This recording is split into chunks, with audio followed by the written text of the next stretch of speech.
Hello, welcome back to the YouTube channel of Bethel Evangelical Free Church Hanley. I'm Pastor Gervais Charney. This is another Worcestershire historic church. This is the church of St Michael, Churchill. Churchill, of course, is quite a common English place name. It means the hill with a church on it. And that's what we have here, a hill with a church on it. The exact siting of the church has led to some problems with subsidence over the centuries, and we'll see them as we go around. St Michael's is now redundant, and the reason for that is really a rather simple one. There's no village, and there are two villages very close by. There is Broughton Hackett, which we, God willing, saw in the previous video, which is a beautiful little church of St Leonard, tiny, tiny building, even smaller than this. And then there's White Ladies Aston down the hill in the other direction. This is between the two, and there's only about just over half a mile from Broughton Hackett to here.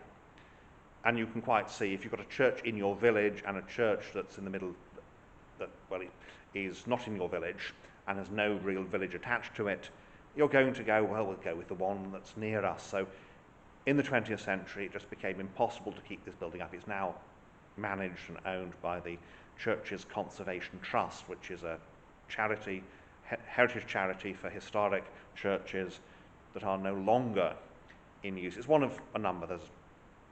The other main one is the Friends of Friendless Churches, but this is managed and owned by the CCT, Church's Conservation Trust. So we'll have a look around and point out again the usual salient features, as they say. And so, of course, we start at the West End. That's because most churches, that's how you're supposed to interpret them, to look at them.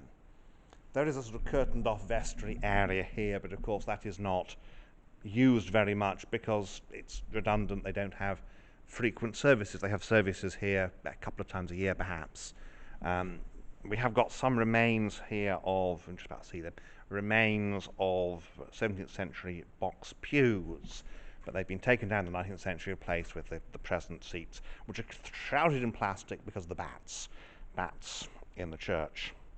There's the font, 14th century. This whole building really is 14th century, with later alterations, additions, and partial rebuildings owing to location. You can see on top of the font there's that 17th century font cover. They're always rather fun, those. It's like a little hat. In the north doorway, this is the north doorway, by the way, and you can see it's that far from the floor, but actually that is ground level outside. The north side is higher than the south, and in the block window, in the window that's now a door, or the door's now a window rather, there's the remains of a lion. This is the front end, its face is missing. And this, as you can probably tell, is the back end, because the middle is missing as well. We have royal arms of Queen Victoria. You can tell, even if it's early Victorian, which is what these are, and the style is very similar to what you'll find in William IV or late George IV. But you can tell it's Victorian because you haven't got the arms of Hanover. The crown of Hanover, the Prince of Hanover, it passed down in the male line exclusively. Women could not inherit could not be the rule of Hanover, but in England we have no such rule. And even then, the rule was that if the immediate heir to the throne was a woman, as of course was the case with Queen Victoria, then she inherited, and we didn't go looking around for some man who was further away but had the alleged advantage of being a man. And England really gets used to this idea of queens can be a good thing in the days of good Queen Elizabeth, good Queen Bess as she's known.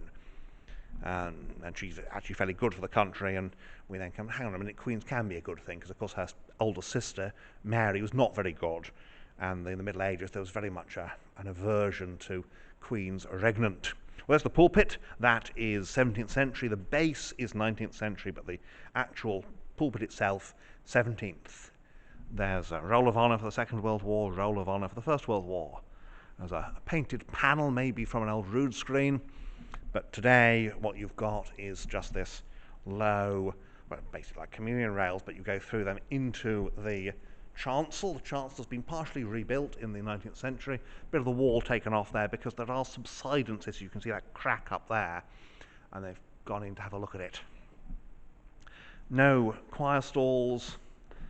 You've got this rather nice bench, which of course is firmly fixed in place because thieves will break through and steal. Being thieves, it's their nature, sadly. Communion rails about, well, they're 17th century, post 1631, because they go right across. And the balusters are grouped fairly closely to stop dogs getting through. A small dog could squeeze through, but, well, hopefully a small dog will be under someone's control. Memorials, can't read this one, it's got this rather grim-looking skull on it. And then there is this here, which is Simon Parker. Just a little bit of armorial glass there, and we've got the usual commandments, Lord's Prayer and Creed. The panelling here again is made of old 17th century box pews. Looking west, you can see those tie rods that go across the church. They basically help hold it together, keep it from collapsing. And again, you've got this lectern, that too is firmly fixed down. And you can just see in the corner, in the southwest corner, there's a crack. And when we go outside, we'll see why that kind of thing happens. You'll also notice that there is this curtained setup on the inside, sort of internal porch. And that, again, is to do with, well, that's to do with keeping drafts out from behind people's necks, because it could be kind of comfortable. There was a side chapel here, 14th century piscina. Quite a nice little bowl there, you can just see there, and it's got a credence shelf above and trefoil head. Very impressive. It needed a lot of work done in 1907 and 1903, and this included the south wall had to have quite a lot of work done on it, among other things. Because of its location, because of the subsidence system, it has to work done on a fairly regular basis. So that's the inside here at St. Michael's.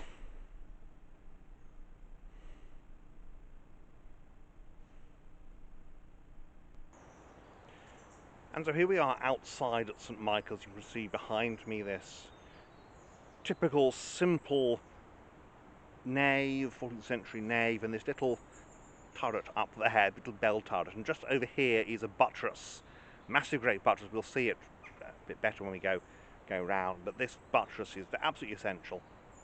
Without it, the church would have fallen down many, many years ago. Porch is 1910. It's in 14th century style, but it's 1910, and then just this one window here, because not many windows in this building. So we'll have a look around the outside and then say the usual concluding words. So here we are. You can see there that enormous great buttress, and then just beyond it there's that big yew tree, and beyond that is the road through the middle of, well, that runs actually between the old vicarage and the church. The roof has a little bit of stripe to it, that is Victorian, and the chancel here, certainly the south and east walls of the chancel have been rebuilt in the 19th century, again I suspect because of subsidence. It's a very, very common problem with this building because of its location, because it's not on the very top of the hill, it's on the southern slope. And you can just see there the ground level, and the ground falls away quite significantly to the south of the building, which is where most of the churchyard is, because of course in the Middle Ages the north side is unfavoured. It's a place for well, basically you don't bury people on the north side of the church, because it's regarded as, if you bury people on the north side, it's a disgrace to them. Look, a squirrel. So here we have, you can see here, this wall is a bit older, it's been rendered at some point, and you've got the window here, and here we are up on the level of the ground on the north, and you can see there's the north door. We saw the window on the inside, and you can see here it's a ground level, and there's this window. So just the 3 windows in the nave, And here we go round the corner. You see the very eroded, actually very weathered quoins. They used the wrong kind of stone there. And just across here, and there over the road is the old vicarage, the old parsonage, and it's pretty much the only house in the area. And here's the West End. We'll just back up a bit. West End with the belfry above, and you can just see here as we get closer, you'll see this enormous great crack. There it is, look at that. And there is that buttress doing sterling work. So that is the outside, and you see here there's the porch, this 1910 porch, but very good imitation of the 14th century. Well, so that is St Michael's Churchill in Worcestershire. Lovely building. It's now redundant, as I say, because there's no village here really, and in this day and age, well, it makes more sense to preserve or to keep in use the churches in the villages rather than the one that's kind of in between the villages. And one does wonder, is this the older church perhaps that others, but certainly it's a lovely location and well worth a visit if you're ever in the area around Pershore. Well, thank you for watching, and may God bless you and keep you until next time.